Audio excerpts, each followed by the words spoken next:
You're going to get a 2-for-1 in this video. What's up, Third Wave Sabotage community? Tim here, and we're going to be talking about 2 different diorama setups today. We're going to look at my underwater Cobra base, and then we're going to look at kind of a technological area for G.I. Joe. So let me hop to the other side of the camera and show you what we got. All right, so this is our first one. This is my Cobra underwater base. Maybe it's a training center for Cobra. You can see I've got some eels, I got some hydro vipers, I got some techno vipers in here. The base right here actually is a, it's like a foam pad that I got, and people bring it to like the beach and they stand on it when they hose their feet off. And I just wasn't going to use it for that. So I basically swapped it out, and this serves sort of as my, not sort of, it is my water. And because underneath you can see down here, underneath the shelf is already blue, so that kind of works with the whole water vibe. I picked up a bunch of these hydro sleds because they're so low cost. You can get them for like 10 bucks. And I thought, yeah, let me get some of those and we'll use them in a water scene. I am doing a separate water scene with a hydrofoil and the G.I. Joe whale. But for this one, I was like, yeah, let's do sort of an underwater Cobra training base. So over here on this side, we're going to zoom in and start there, and then we'll work over to our left. So you can see our Cobra eel has just pulled up, and he hopped off his hydro sled and he's headed up the ladder. Now the whole setup of the ladder and kind of the structures around it, that's again from Joy Toy. I've used that in other videos. You can get different setups and then take them apart. You can get them basically, you know, like one is a like a construction zone, one is like a weapon storage area, but you can put them together as you want. So I use these, bought a bunch of those and then put them together to look like this. So we've got a Cobra eel that's hopping off his hydro sled, leaving his gun and his fins behind because he doesn't need them right now. You can see we do have in the background there, you can see we've got a manta ray from the hydro vipers. He's just kind of swimming around. Maybe they're trained and ready to do some work out in the field, but right now they're just hanging out around the Cobra base. So this eel was out in the field and now he's headed up the ladder.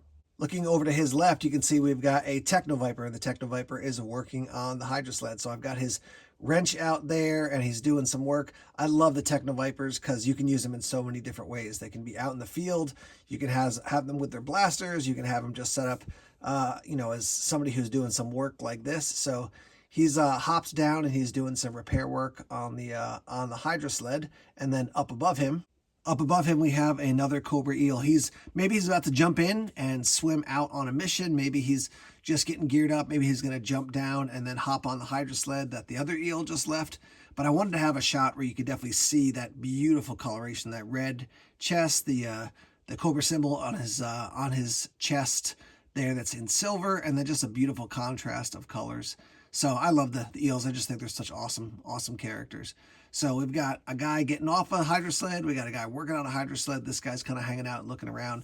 And this little area kind of juts out. So that allows it to sort of be like you can see we've backed down below. We've backed the 2 of the hydro sleds in. Over on the far side here, we have a hydro viper. He's got his helmet in hand. Not exactly sure what he's going to do. Maybe he's just taking a break before he heads out on his next mission. We do have a techno viper up there, and he is doing some work on the computer. That little computer did come with the Joy Toy setup, which was really nice. And then I actually had a ladder, but it broke. And so I was like, all right, let me trim it up, make it nice and neat, and we'll make it into a half ladder. And with the half ladder right there, we got opportunity for a hydro viper to hop down and climb into this hydro sled before he takes off. You can put 2 characters, 2 figures right there side by side, but I just found it's better to have one. And that guy's all geeked out. He's got his weapon. He's got his whole oxygen tank, or his multiple sources of gases for diving. I think that you mix different gases when you go down to greater depths. It's not just oxygen. So he's got his helmet on. He's got all the tubes all lined up, and he's ready to rock and roll. As far as the backdrop there, it's just a piece, I think, of poster board that I had. That's got a little bit of a sheen on it. Maybe I'll stick a Cobra logo up on there somewhere. I did find that when I tried to print them out on just average paper, they just bend really quickly and they start to get creased. And so I'm like, I want to do it well. But there's a quick look at my sort of Cobra underwater base, underwater training center.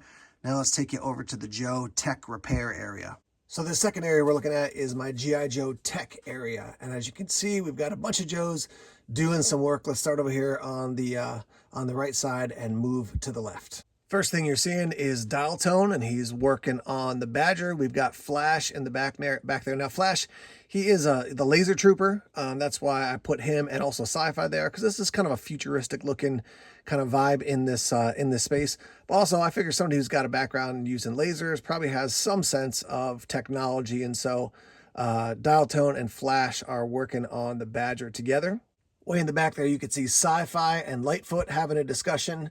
Again, Lightfoot, why is he in there? Well, I just figure, he's got some kind of futuristic robot thing when he does his disposal of explosives. So I'm like, yeah, I could see him and Sci-Fi chatting it up. This is a futuristic kind of area here. I'll talk about the backdrop in a second. I chose the Badger in particular because I thought, hey, it's a cool vehicle. It's definitely unique. It's got a lot of color.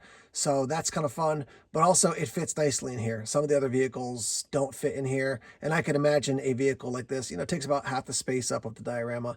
And, they're working on it. They're working on repairing it. And yeah, just fit in nicely. So you can't put something like a full size, whale or something like that in here. Just take up way too much space. Over on this side of the diorama, we've got Airtight and Mainframe having a conversation. Again, two guys who like to geek out on stuff. So technology, computers, things like that. Obviously, Airtight has to have some background in that, but also he's a guy who's always solving problems with chemicals and dealing with chemicals and things like that. So that's why I put him there. In the background, you can see the Mirage. I just feel like that's sort of a futuristic type of motorcycle. And so that's why I put that there. It fit in nicely. My RAM I've got set up in some other scenes already. So the backdrop for this is basically two different sections. This is one and this is the other. When you order one, you get the base and two walls. But if you order two of them, you can put them side by side and then make this. If you order four, you actually make a full room, but then there's no way to get in or out. But you can pick up these backdrops on Amazon for like $8 to $10 a piece. And I think they work best with this size G.I. Joe as opposed to the classified. But as long as you get good camera angles, you can use them for backgrounds for the classified as well. As you guys can tell, I love dioramas. I'm working on a bunch right now. So I've got a couple pretty much figured out. I've got one for the Iron Grenadiers here that I'm kind of tweaking. This is going to actually probably be a vamp display. I'm working on there's all the figures. I'm working on a winter diorama right now. I'm looking for recommendations on snow. So if you got any ideas, leave a comment and let me know what I can use for snow. And something that'll stick, something that'll last, not something that you can make sort of, with a fun chemical process and then it's going to turn into liquid in a little while. So something that's going to actually last for me. Got a couple more videos for you right here. Thanks for tuning in to Third Wave Sabotage. More videos coming soon. Take care.